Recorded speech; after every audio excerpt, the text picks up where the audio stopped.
Hey everyone, welcome to a video presentation of the Tabletop Sportcast. And today, what I'm going to do is play a game from my 1956 Brooklyn Dodgers replay.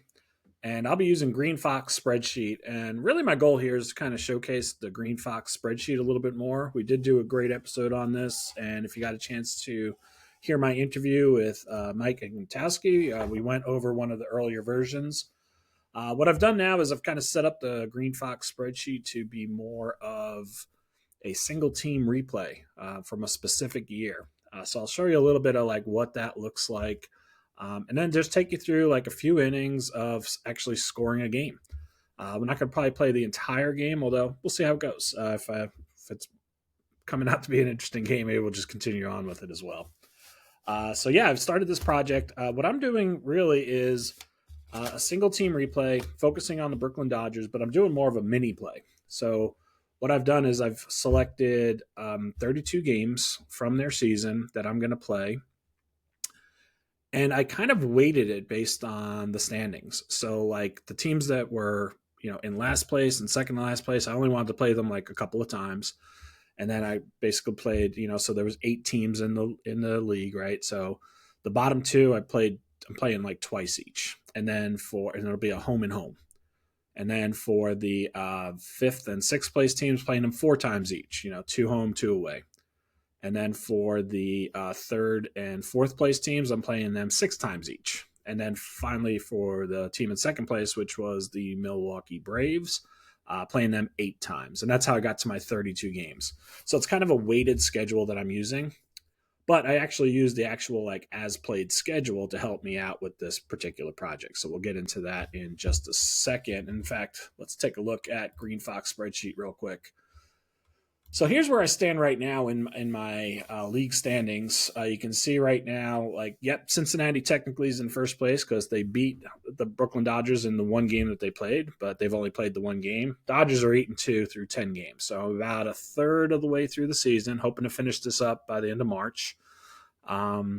Regardless of where I finish, Brooklyn is going to play the New York Yankees in a 7-game World Series. So I am still planning on doing that as part of this project as well. Now, when you go through all the processes of setting up your score sheet, and there'll be a lot of stuff in here that gives you the instructions. So if you go to this kind of like league help page and follow these instructions, it goes through a whole thing about how to set up for setting up for like a specific season or a specific season and a specific team. Like it'll take you through all of the steps that you need to go through. So you just kind of follow along. That's what I did to set this spreadsheet up. You can head on over to like their Facebook page for the Greenfox spreadsheet and get onto this Facebook page, and all the files that you need are here. And you can see all these like retro ones. Like every decade, he's got all the retro sheet information that you need. And that's one of the steps that you have to kind of follow in setting up the spreadsheet, is to grab the right file, pull in the required data, and then it'll help set up your spreadsheet for the historical replay. So in my case, this is kind of like what the schedule looks like. And you can see what I've got in here is a schedule that is set up all for Brooklyn. You can kind of see the Brooklyn Dodgers either as the home or the visiting team. And it also loads in all your starting pitchers, so you know which starting pitchers you're using. It's got like if it's a doubleheader, all those are captured, what stadium you're playing in. And if you kind of scroll over, you're going to also see like you've got all the lineup information. So tells you like who the starting, leadoff hitter is, what position they play. All that information's been kind of loaded into the spreadsheet as well. So that works out really good. Now what I did is I kind of went through and I started from the back of the season, right? I wanted to start at the end of the season, kind of like I was moving into like the pennant race, and again, I wanted 32 games. So all these like yellow highlights are my personal ads here, just so I know which games I've selected to be part of my 32. And I kind of went up until I got to like my first one, which obviously would be Milwaukee because I had to play them 8 times. And I've just been playing the schedule through since then. So you can see the games that I've completed because the winning team is in green and the losing team, or my team, if I won, is in green. If I lost, it's in red. but you can see the scores for the final game, the final scores for the games that I actually played.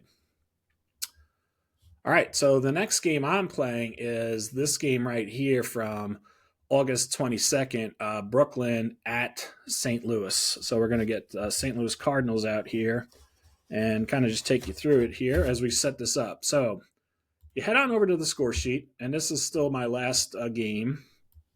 So what I'm going to do is just reset this score sheet, and it erases all the data from my previous game. And now it's ready to accept like the new information. So now I'm going to click on this game ID here. And when I do, it takes me to the schedule and says, okay, select the game ID of the game you want to play. I'm going to come down here and select right here. And now everything's been loaded in. So the entire score sheet is set up. And you can see now I've got my Brooklyn Dodgers like starting lineup in here. And so I'll get that kind of set up real quick and make sure that we're ready to go. So Roger Craig is getting the start for Brooklyn in this game. Grab him, and then I'll grab my starting lineup as well and set them up. And not him. Now, what's really interesting is the players who are in both squads at this point because of various trades that would have happened throughout the season.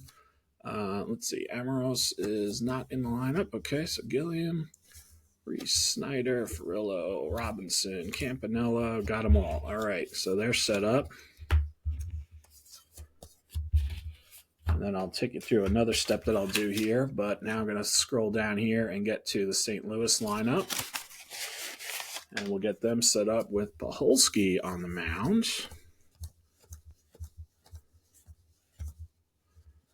Vinegar Ben Paholski. Nice. Like that. All right. Blasingame, Dark, Musial, Moon, Nelson. Rocky Nelson's one of those guys who was on both rosters during the year. Ray Cott, and then we need Del Greco. So let me grab Del Greco in here. He is probably down here. We'll put Sauer as my potential pinch hitter. One of the things I like to do is, as I'm kind of setting up the lineups, is since I don't use the pitcher's batting cards really, they're in front of me because they're listed on their same card.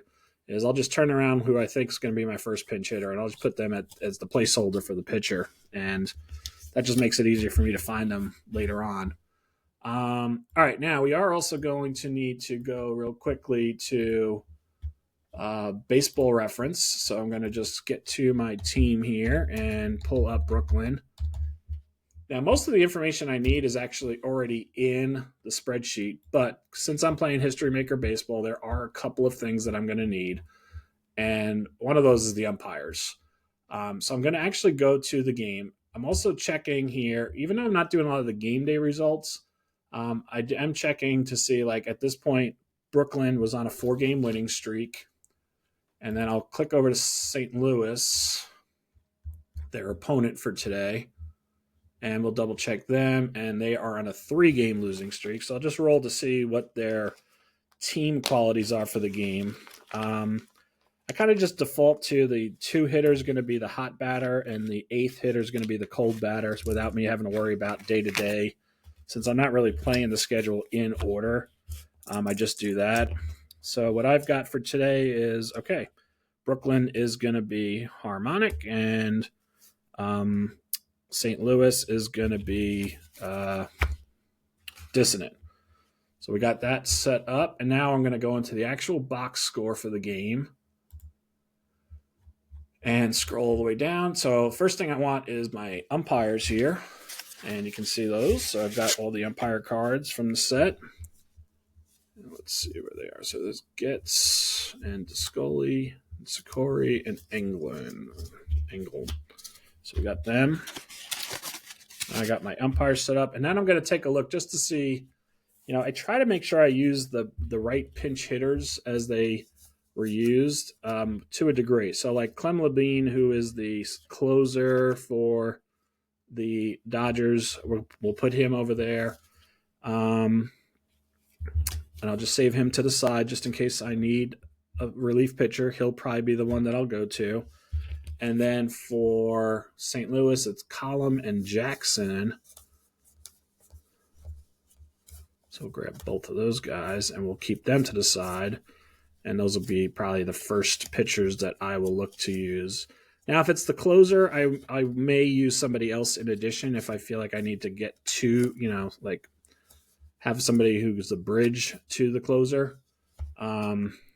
But I'll try to get to the closer. So Larry Jackson is the closer for St. Louis, so we'll make sure he's included. But at the same time, I don't really want to go to him right away. So Colin will probably be the first guy I'll bring in to pitch here. All right, and I am set up and ready to go. I won't need this anymore, so we'll get that out of our way. And then here is the spreadsheet. So the game is ready to go. Now, there's two other things I'll do just to make it a little easier. I'm going to hide these pitching results, and we're going to put up a floating scoreboard. The scoreboard is in the middle of the two teams, but we're going to put it as a floating scoreboard, and now it will appear at the top of the screen so that I'll always have the line score available to me as I kind of go through everything. But yeah, I think we're set up and ready to go. Let's knock out like a couple of innings here and see how this goes. All right, let's see. Look at that. And we need this over here. Hold that over. Okay, great. So we'll start off by rolling here for the leadoff hitter, Jim Gilliam, who's going to lead off the game here. So 1-1-4, and right away we get a fresh result, and it is good. I'm going to need my glasses for this one too, so I'm going to stick these on here. Ground out to the shortstop, and we got one away. So here's what we'll do is we'll go in here, and we got to pull this over. So entering the results, I click on that center box, and then I can do ground out to the shortstop and hit OK, and then there we go. It's entered in, and we can move to the next batter.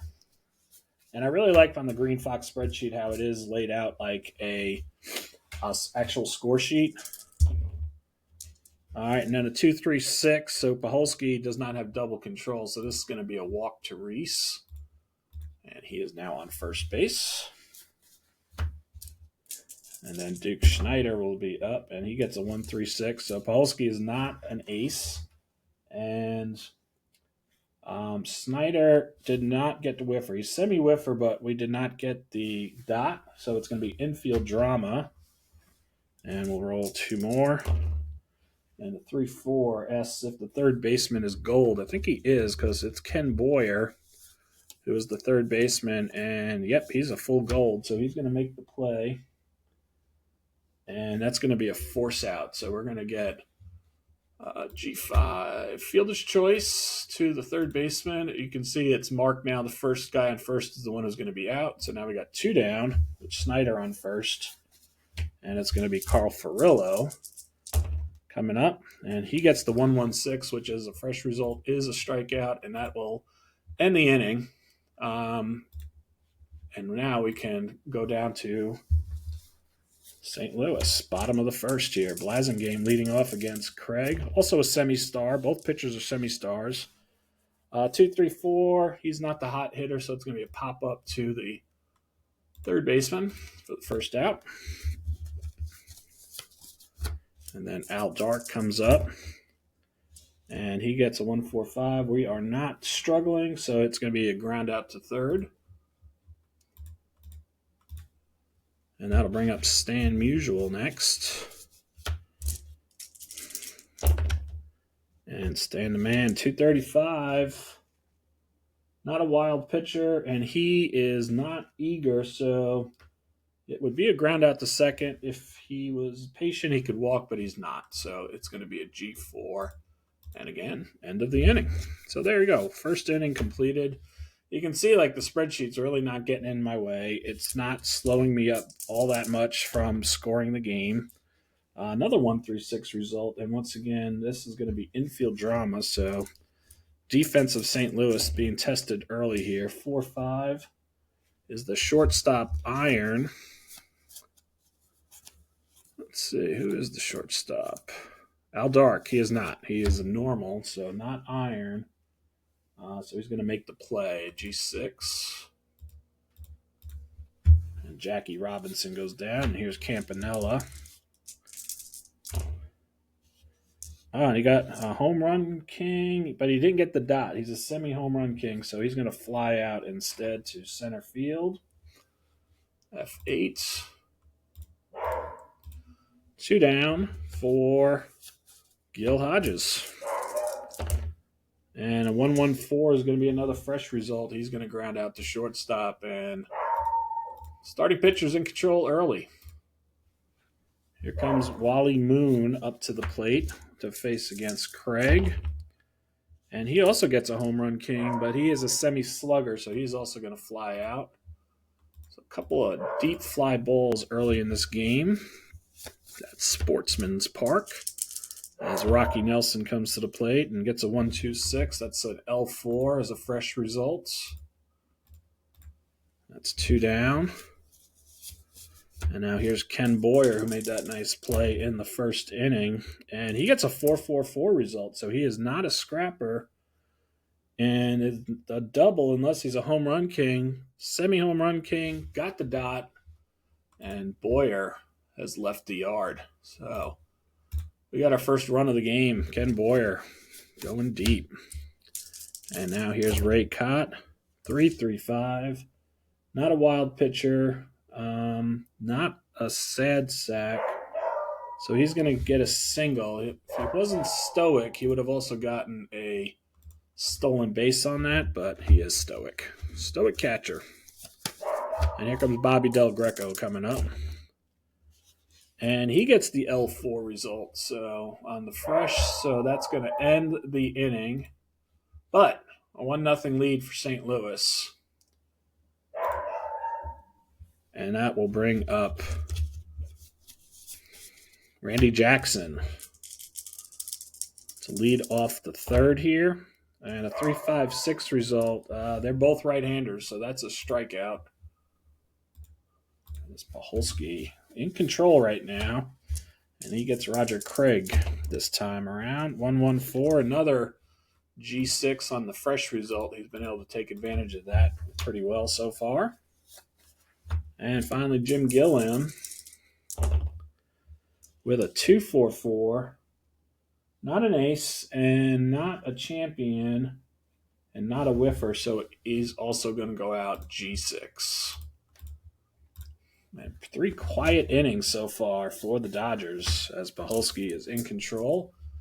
And Paholski's leading it off here in the bottom of the third with a 3-4-6. Is he eager? He is. So he'll fly out to center. And that'll get us back to the top of the order with Blasingame. And he gets a 3-4-5. Not an iron catcher and not a good eye, so he's going to strike out. And we're going to go to the right now chart for Al Dark, who is the hot hitter as the number 2 hitter. And we've got a semi-hot pitcher thanks to the strikeout. We got the dot, so 4-5. Cold batter, no. Grounds out to first.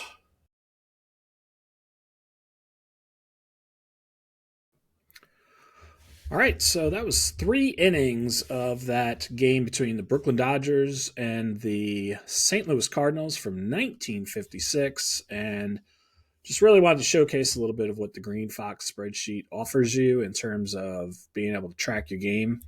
On the downside, yeah, you're kind of anchored to a computer while you're using it. I think that's going to be one of the drawbacks. And as I've said on the podcast, I think for me, when it comes to baseball, that's one of the things I'm willing to do a trade-off on. One, the footprint for baseball for me is very small, just a couple of stacks of cards, the results book, and a little space to kind of roll the die.